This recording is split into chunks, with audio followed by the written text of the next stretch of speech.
सिलग्यारा tunnel से निकले श्रमिकों से मिले सीएम योगी, सभी का जाना हालचाल, सीएम आवास पर की मुलाकात।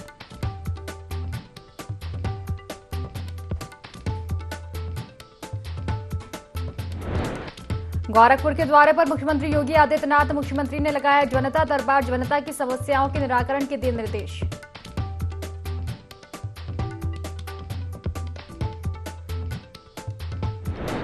लखनऊ नगर निगम में जमकर हो रहा फर्जीवाड़ा, ग्रे कार्ड जमा करने के नाम पर 1,28,000 की ठगी, चेक बाउंस होने पर मामला संज्ञान में आया।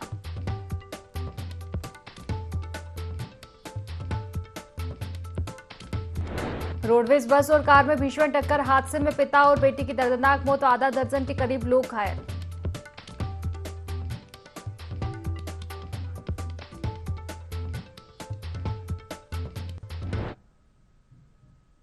नमस्कार, IND 24 देख रहे हैं आप और मैं हूं आपके साथ खुशी व्यास। चलिए रुक करेंगे बड़ी खबर की ओर। आपको बता दें, जहां सीएम योगी आदित्यनाथ और राज्य मंत्री जनरल VK सिंह कल अयोध्या के द्वारे पर रहने वाले हैं। आपको बता दें कि मुख्यमंत्री योगी आदित्यनाथ का मिनट टू मिनट कार्यक्रम यहां पे रहेंगे। सुबह 11:10 पर रामकथा पार्क हेलीपैड पर हेलीकॉप्टर उतरेगा उनका, और आपको बता दें कि करीब 11:20 पर हनुमानगढ़ी का दर्शन पूजन करेंगे। 11:35 पर राम जन्मभूमि रामलला का दर्शन करेंगे। करीब 12 बजे वापस लौटेंगे रामकथा पार्क हेलीपैड और 12:10 पर अयोध्या एयरपोर्ट पहुंचेंगे। 12:10 से 12:45 तक अयोध्या एयरपोर्ट का निरीक्षण करेंगे और 12:50 पर अयोध्या एयरपोर्ट से लखनऊ के लिए रवाना होंगे।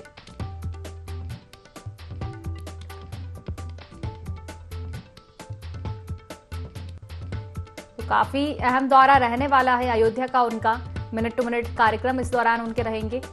12:10 से 12:45 तक अयोध्या एयरपोर्ट का निरीक्षण भी वे करने वाले हैं।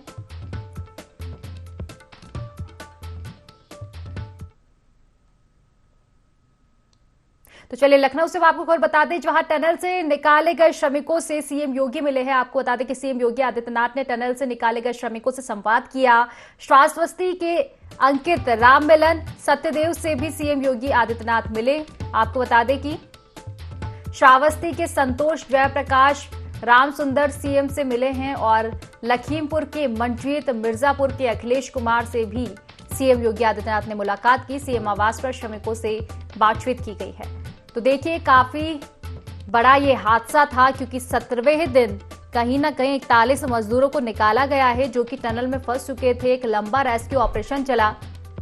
काफी मशक्कत के बाद इस रेस्क्यू ऑपरेशन में कामयाबी मिली और इसी के चलते सीएम योगी आदित्यनाथ ने अब उन मजदूरों से मुलाकात की है जो कि उस टनल में फंसे हुए थे। सीएम योगी आदित्यनाथ ने आपको बता दें कि श्रमिकों से संवाद भी किया। श्रावस्ती के अंकित, राममिलन, सत्यदेव से सीएम योगी आदित्यनाथ ने मुलाकात की। वहीं संतोष, जयप्रकाश, राम सुंदर और लखीमपुर के मंजीत, मिर्जापुर के अखिलेश कुमार से भी सीएम योगी आदित्यनाथ ने मुलाकात की है। चलिए विस्तार से चर्चा करेंगे। ब्यूरो चीफ विनय मिश्रा हमारे साथ फोन लाइन पर जुड़ चुके हैं। विनय, सीएम योगी आदित्यनाथ ने जो टनल में फंसे थे उत्तराखंड में मजदूर, उनसे अब चर्चा की है, बातचीत की है, हालचाल जाना उनका? बिल्कुल, आपको बता दो कि 40 मजदूर जो उसमें फंसे हुए थे, तो उसको लेकर के जो है आज यहाँ पे जो है कई जनपदों के जो मजदूर थे उनसे यहाँ सीएम योगी ने मुलाकात की है और संवाद भी उन लोगों से किया है कि किस तरीके से जो वहाँ की दिक्कतें थी उन लोगों से यहाँ पे मुलाकात की है। उनको गिफ्ट भी दिया है यहाँ पे। और जो श्रावस्ती के 3 मजदूर थे और श्रावस्ती से और लखीमपुर से आए हुए थे, तो सीएम योगी ने जो है अपने आवास पर बैठ करके इन लोगों से संवाद किया है और इन लोगों को जो है गिफ्ट भी देने का काम यहाँ पे सीएम योगी ने किया है। चलिए फिलहाल आप बने रहिए हमारे साथ, कुछ और भी चर्चा हम आपसे करेंगे।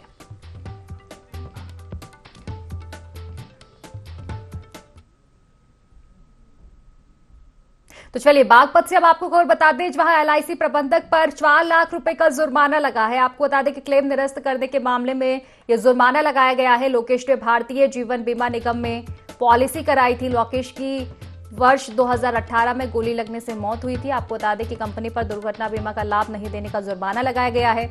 मृतक लोकेश की पत्नी ने ये दर्ज करवाई है शिकायत। तो बागपत से खबर हम आपको बता रहे हैं, LIC प्रबंधक पर 4 लाख रुपए का जुर्माना लगाया गया है। क्लेम निरस्त करने के मामले में जुर्माना लगा है। दरअसल आपको बता दें कि लोकेश ने भारतीय जीवन बीमा में पॉलिसी करवाई थी और 2018 में गोली लगने से उसकी मौत हो गई थी। इसके बाद कंपनी पर दुर्घटना बीमा का लाभ नहीं देने का जुर्माना लगा है। चलिए विस्तार से चर्चा करेंगे। विनय हमारे साथ लगातार बने हुए हैं। विनय, एलआईसी प्रबंधक पर जुर्माना लगाया गया है क्योंकि क्लेम निरस्त करने का ये पूरा मामला बताया जा रहा है। बिल्कुल, आपको बता दें ये लोकेश की जो है 2018 में गोली लगने से मौत हुई थी और इसका क्लेम जो है लोकेश की पत्नी ने एलआईसी में किया था, लेकिन उसको एलआईसी ने जो है रिजेक्ट कर दिया था उनके क्लेम को। इसकी वजह से जो उन्होंने परिवारवाद दाखिल किया था, जिससे जो है परिवारवाद कोर्ट ने जो है एलआईसी के प्रबंधक पर 4 लाख रुपए का जुर्माना यहाँ पे ठोका है, क्योंकि कंपनी का जो दुर्घटना लाभ है उसको नहीं देने के उससे जो है यहाँ पे जुर्माना लेने का काम जो है कोर्ट द्वारा किया गया है। चलिए, फिलहाल शुक्रिया आपका तमाम जानकारी साझा करने के लिए।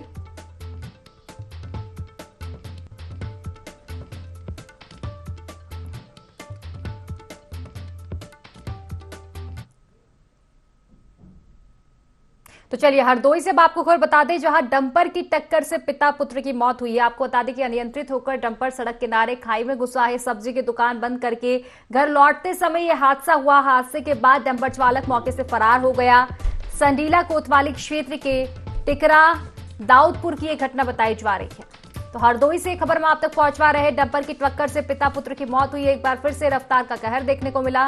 डंपर अनियंत्रित होकर सड़क किनारे खाई में घुस गया। सब्जी की दुकान बंद करके घर लौटते समय यह हादसा हुआ है पिता और पुत्र के साथ। हादसे के बाद डंपर चालक मौके से फरार हो गया है। तो देखिए, रफ्तार का कहर लगातार जारी है। एक बार फिर से ये तस्वीरें सामने आई हैं। हरदोई के संडीला कोतवाली क्षेत्र के टिकरा दाऊदपुर की ये पूरी घटना बताई जा रही है, जहां पर एक डंपर की टक्कर से पिता पुत्र की आपको बता दें कि मौत हो गई। अनियंत्रित होकर आपको बता दें कि डंपर भी सड़क किनारे खाई में जा घुसा। हालांकि जो डंपर चालक था मौके से फरार हो गया। कार्रवाई में पुलिस जुट चुकी है। डंपर चालक की तलाश की जा रही है।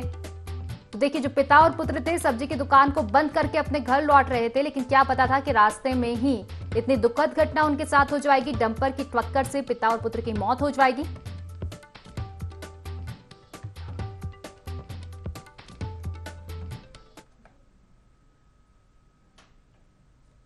चलिए, खबर अब आपको जालौन से बता दें, जहां जीवन दायिनी एम्बुलेंस सेवा से आपको बता दें कि मछलियों की तस्करी की जा रही। ग्रामीणों ने अब एम्बुलेंस को घेर कर पकड़ा है। एम्बुलेंस से करीब 3 बोरी मछलियां भी बरामद की गई है। मरीजों की जगह मछलियों को लेकर एम्बुलेंस जा रही थी। पुलिस ने एम्बुलेंस को कब्जे में लिया। ड्राइवर से पूछताछ फिलहाल जारी है। जालौन जिले के रामपुरा थाना क्षेत्र का मामला। तो जालौन के रामपुरा थाना क्षेत्र से यह मामला सामने आ रहा है। मछलियों की तस्करी यहां पर की जा रही थी। एम्बुलेंस के जरिए ये तस्करी की जा रही थी। आपको बता दें कि ग्रामीणों ने घेर कर एम्बुलेंस को जब पकड़ा तो देखा कि एम्बुलेंस में मरीजों की जगह मछलियां भरी हुई थी। एम्बुलेंस से करीब 3 बोरी मछलियां बरामद की गई है। मरीजों की जगह मछलियों को ले जाकर तस्करी की जा रही थी। हालांकि पुलिस ने मामले में संज्ञान लिया है। एम्बुलेंस को कब्जे में ले लिया है। ड्राइवर से पूछताछ जारी है। तो जालौन जिले के रामपुरा थाना क्षेत्र से यह मामला सामने आ रहा है। मछलियों की तस्करी की जा रही थी और हैरानी वाली बात यह कि एम्बुलेंस के जरिए मछलियों की तस्करी की जा रही थी। चलिए विस्तार से चर्चा करेंगे। विनय हमारे साथ फोन लाइन पर जुड़ चुके हैं। विनय, मछली तस्करी का ये बड़ा मामला सामने आ रहा है और हैरानी वाली बात यह है कि एम्बुलेंस के जरिए तस्करी की जा रही थी ताकि किसी को शक ना हो। फिलहाल कार्रवाई कहां तक हो पाई है मामले में? जी खुशी, ये आपको बता दूं कि उत्तर प्रदेश द्वारा जो चलाई जा रही एम्बुलेंस है, इससे जो है मछलियों को तस्करी के लिए जो है ग्रामीणों ने पकड़ा है और पकड़ के पुलिस के हवाले कर दिया है। पुलिस इस मामले की जांच भी कर रही है कि ये मछली कहाँ से लाई गई है और ड्राइवर को हिरासत में भी लिया है। लेकिन वही ड्राइवर द्वारा जो बताया जा रहा है कि मछलियों को बेचने के लिए वो किसी व्यापारी का जो है लादे हुए था, लेकिन वो व्यापारी भी कौन था इसकी भी जानकारी अभी वो नहीं दे पाया। लेकिन पुलिस जो है भी इस मामले की जांच करने में जुटी हुई है और ये जालौन जिले के रामपुरा थाना क्षेत्र का मामला बताया जा रहा है। चलिए, फिलहाल शुक्रिया आपका तमाम जानकारी साझा करने के लिए। तो जालौन से खबर हम आपको बता रहे हैं। मछली तस्करी का बड़ा मामला सामने आ रहा है। आपको बता दें कि एम्बुलेंस के जरिए मछलियों की तस्करी की जा रही थी।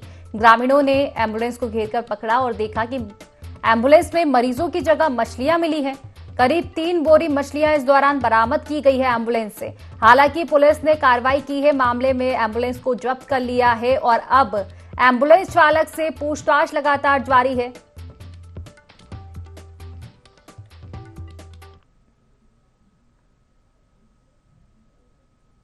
चलिए खबरों में आगे बढ़ेंगे, जहां लखनऊ में स्वतंत्र प्रभार मंत्री नरेंद्र कश्यप ने मीडिया से मुखातिब होते हुए कई मुद्दों को लेकर बयान दिया। उन्होंने 5 राज्यों में हुए विधानसभा चुनाव को लेकर कहा कि 5 राज्यों में बीजेपी ने मजबूती के साथ चुनाव लड़ा है। 3 तारीख को बीजेपी 5 राज्यों में सरकार बनाने जा रही है। प्रधानमंत्री नरेंद्र मोदी के नेतृत्व में जनता ने बीजेपी पर भरोसा किया है। तो वहीं मंत्री नरेंद्र कश्यप ने जातीय जनगणना को लेकर कहा कि जातीय जनगणना को लेकर सरकार ने पहले ही अपना मत स्पष्ट कर दिया था। विपक्ष ने अपनी सरकार में जातीय जनगणना क्यों नहीं कराई?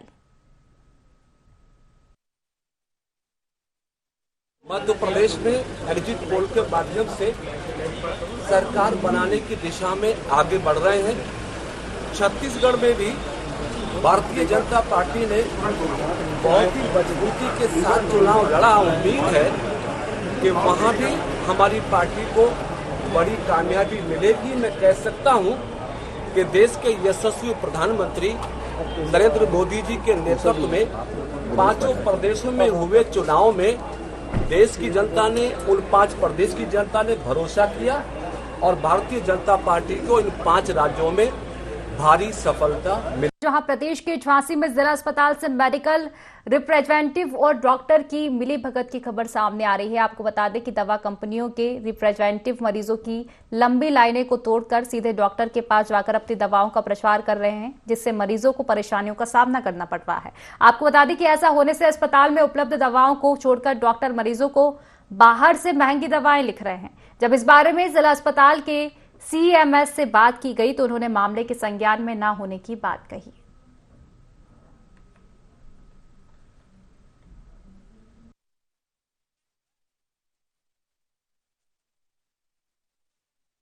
संज्ञान में ऐसा कोई मामला नहीं है, ना ही मेरे पास कोई ऐसी शिकायत है। लेकिन अगर आप ऐसा बता रहे हैं, ऐसा हुआ है, तो मैं इसको संज्ञान में लूँगा और मैं समय समय पर सख्त निर्देश जारी करता रहता हूँ सभी चिकित्सकों के लिए कि किसी भी हाल में किसी मरीज को बाहर की दवा न लिखी जाए।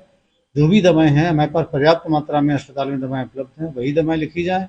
इसके बावजूद अगर कोई दवा नहीं है और जन औषधि केंद्र पर उपलब्ध है तो मरीज को जन औषधि के लिए प्रेरित किया जाए। संज्ञान में आता है तो उसके लिए हम सख्त कार्रवाई करेंगे, पूरी जांच करेंगे कि अगर इस तरह की बात है तो इस तरह की आगे पुनरावृत्ति। तो मध्य प्रदेश के गृह एवं जेल मंत्री डॉक्टर नरोत्तम मिश्रा झांसी के वीरांगना लक्ष्मीबाई रेलवे स्टेशन पहुंचे, जहां उनका भारतीय जनता पार्टी के कार्यकर्ताओं ने स्वागत किया। इस दौरान गृह मंत्री नरोत्तम मिश्रा ने कहा कि मध्य प्रदेश में भारतीय जनता पार्टी की सरकार बन रही है। विपक्ष ने कभी भारतीय जनता पार्टी से ज्यादा वोट नहीं लिए हैं। वहीं कहा कि सीएम का चेहरा पार्टी तय करेगी।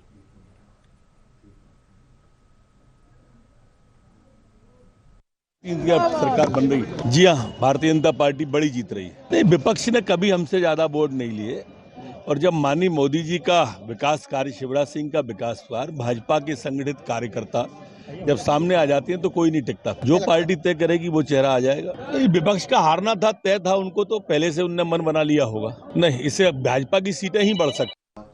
तो देखिए, गृह एवं जेल मंत्री मध्य प्रदेश के डॉक्टर नरोत्तम मिश्रा झांसी पहुंचे थे और यहां उनसे चर्चा करने पर उन्होंने कहा कि मध्य प्रदेश में बीजेपी की सरकार बनने जा रही है। विपक्ष कभी भी बीजेपी से ज्यादा वोट नहीं लाया है। और इसी के साथ उन्होंने कहा, सीएम के फेस को लेकर उन्होंने कहा कि पार्टी ही सीएम का फेस तय करेगी, सीएम का चेहरा तय करेगी।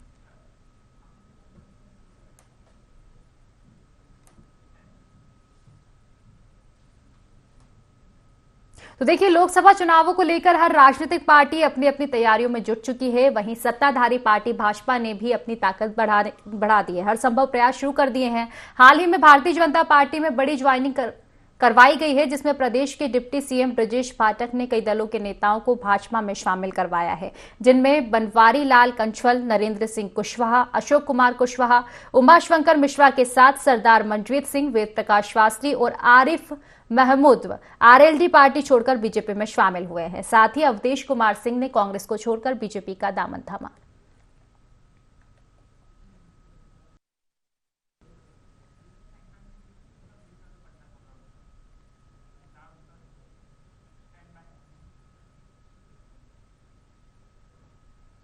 अयोध्या में मतदाता को जागरूक करने के लिए अभियान चलाया गया। अभियान के तहत प्रथम स्वीप मेले का आयोजन किया गया। मेले में लोगों को मतदान के संबंध में जानकारियां दी गई। मेले में 2 दर्जन से अधिक स्टॉल पर देश विदेश के व्यंजनों के स्टॉल लगाए गए। साथ ही प्रदर्शनी के माध्यम से लोगों को जागरूक भी किया गया। कार्यक्रम में मुख्य अतिथि के रूप में उपस्थित उप जिलाधिकारी रुदौली अंशिका दीक्षित ने फीता काटकर कार्यक्रम का शुभारंभ किया। कार्यक्रम में उपस्थित जन समूह को संबोधित करते हुए उन्होंने कहा कि स्वीप मेले का मुख्य उद्देश्य लोगों को अपने मताधिकार के प्रति जागरूक करना है। उपजिलाधिकारी ने बताया कि मतदाता सूची को साफ सुथरी और अपडेट करने के लिए मृत्यु के साथ स्थान में परिवर्तन को अपडेट किया जाएगा। तो देखिए, चुनाव काफी नजदीक है अब लोकसभा के, और इसको लेकर तमाम तैयारियां की जा रही है। मतदाताओं को भी जागरूक किया जा रहा है और इसी कड़ी में स्वीप मेले का आयोजन किया गया था, जिसमें अलग अलग व्यंजनों के साथ प्रदर्शनी लगाई गई थी ताकि मतदाताओं को मतदान के प्रति जागरूक किया जा सके।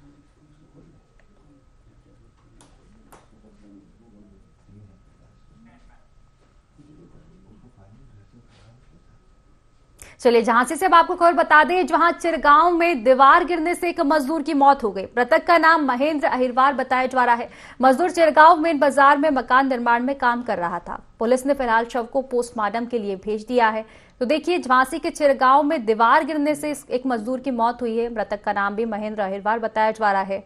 चिरगांव मेन बाजार में मकान था और मकान निर्माण के चलते आपको बता दें कि यह हादसा हुआ जिसमें मौत हो गई है युवक की। पुलिस ने फिलहाल शव को पोस्टमार्टम के लिए भेज दिया है।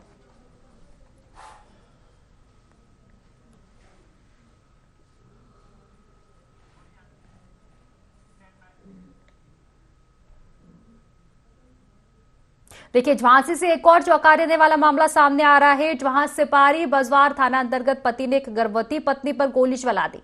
बताया जा रहा है कि महिला अपनी सहेली के साथ थी और इसी दौरान महिला के पति ने अपने दोस्तों के साथ मिलकर महिला पर फायरिंग कर दी। गनीमत यह रही कि गोली महिला के कान के पास से छूती हुई निकल गई, लेकिन इस दौरान महिला घायल हो गई। वहीं महिला का सहेली ने, आपको बता दें कि महिला की सहेली ने झड़प करते हुए बदमाशों से तमंचा छीन लिया और बदमाश मौके से फरार हो गए। फिलहाल पुलिस ने मामले में कार्रवाई शुरू कर दी है।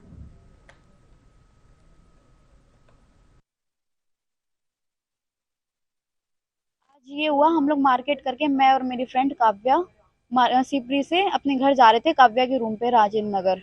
तो जो इनके भाई हैं धीरू अहिरवार, हर्ष राय और प्रमोद गौतम, और जो वो चंद्रपाल के पिताजी हैं, ये लोग हम लोगों को रास्ते में मिले। ये तीनों हमें मरगटे पे मिले और उनके जो पिताजी हैं वो टैक्सी से अपने खड़े हुए थे वहां पे। तो हम लोगों ने उन्हें इग्नोर किया। हम लोग अपनी घर की गली के लिए मुड़े तो हमारी घर की गली के लिए एक परचून की दुकान होती है। तो हमने इन लोगों को देख लिया कि ये लोग आगे, इन लोगों ने वहां पे गाड़ी रोकी और सीधे तमंचा निकाल के चंद्रपाल अहिरवार और पंकज अहिरवार ने सीधे फायरिंग की। मेरे ऊपर 2 गोली चली हैं।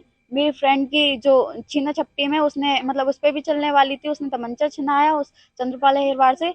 पहली गोली मिस हो गई और फिर दूसरी गोली मेरे कान में लगी हुई है। और जब जाके, मतलब हम लोग, इनके सारे प्रूफ है सर हम लोगों के पास, इनके वीडियोस हैं, इनके पूरे प्रूफ हैं कि ये लोग क्या क्या करते हैं। तो हम लोग उसी के खिलाफ खड़े हुए थे कि हम लोग इन्हें जेल करा के रहेंगे। और प्रेगनेंसी है मेरी, 2.5 महीने की प्रेगनेंसी। एक हथियार जो भी था वो मेरी फ्रेंड है काव्या, वो जो छीना छपटी में उनसे छूट गया था, वो 2 लिए थे। वो लाके उन्होंने सिपरी थाने में दिया है।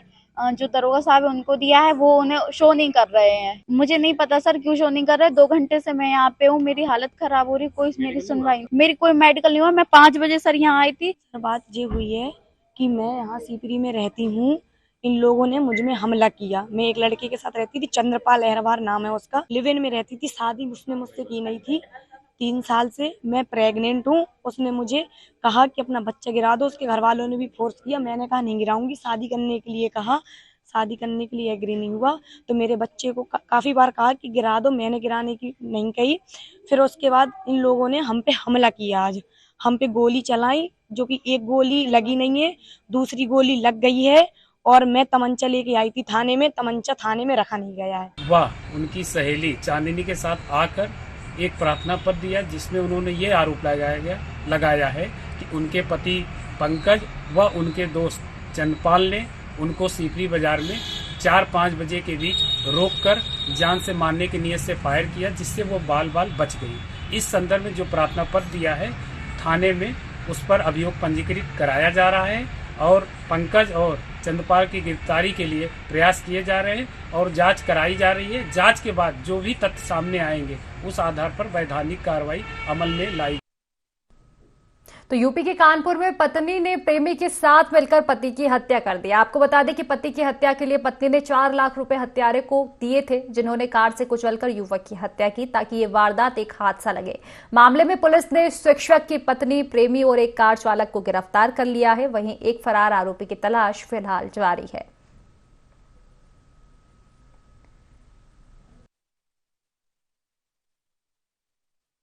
पश्चिम पारा में एक एक्सीडेंट की सूचना प्राप्त हुई थी, जिसमें कि एक व्यक्ति राजेश गौतम की मृत्यु हो गई थी एक्सीडेंट के दौरान। उसके बाद जब स्थानीय पुलिस ने आसपास के सीसीटीवी कैमरा देखे और उन्हें लिंक किया तो ऐसा प्रतीत हुआ जैसे कि किसी ने जानबूझकर गाड़ी से राजेश गौतम को मारने का प्रयास किया है और उनकी हत्या की है। तो इसमें 3 लोगों का नाम प्रकाश में आया, जिसमें कि एक उनकी पत्नी है उर्मिला गौतम और उन्होंने 2 ड्राइवर हायर किए थे। इस पूरी घटना में 4 अभियुक्त शामिल हैं, जिसमें से कि 3 गिरफ्तार आज सेन पश्चिम पारा पुलिस और साउथ जोन की सर्विलांस टीम ने कर लिए हैं। उनकी पूरी संपत्ति लेने के लिए भी इनके द्वारा ये षड्यंत्र किया जाना प्रतीत। तो यूपी के हमीरपुर जिले में 9 साल की बच्ची के अपहरण मामले में पुलिस को सफलता मिली है। आपको बता दें कि महज 12 घंटे के अंदर बच्ची को अपहरणकर्ता के चंगुल से सकुशल बरामद किया गया है। साथ ही पुलिस मुठभेड़ में आरोपी भी गिरफ्तार हुआ है। तो देखिए, हमीरपुर का ये पूरा मामला था जहां 9 साल की बच्ची के अपहरण की सूचना मिली थी पुलिस को और इसके बाद पुलिस ने कार्रवाई शुरू कर दी थी। आपको बता दें कि पुलिस काफी सजग थी, काफी सतर्क नजर आई है। पुलिस ने 12 घंटे के अंदर ही कार्रवाई को अंजाम दिया है। अपहरणकर्ता के चंगुल से जो बच्ची थी उसको बरामद किया और साथ ही आपको बता दें कि पुलिस और आरोपी के बीच इस दौरान मुठभेड़ भी हुई और इसके बाद आरोपी को गिरफ्तार कर लिया गया है।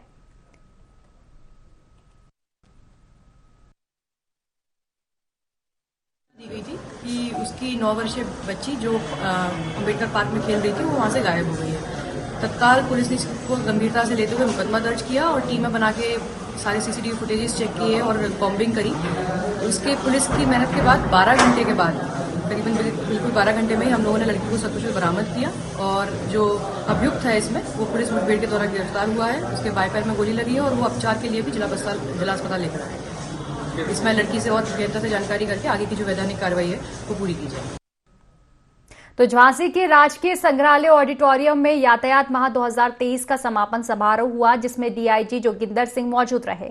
यातायात माह के दौरान पुलिस ने स्कूलों में निबंध चित्रकला प्रतियोगिताएं आयोजित कराकर लोगों को यातायात के पालन करने के लिए जागरूक भी किया।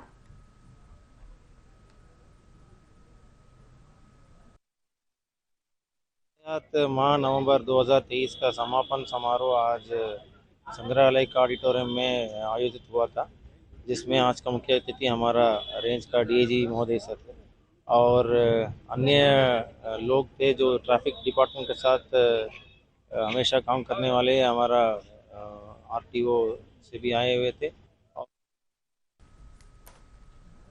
तो फिलहाल की खास खबरों में बस इतना ही। आप बने रहिए IND24 के साथ। नमस्कार।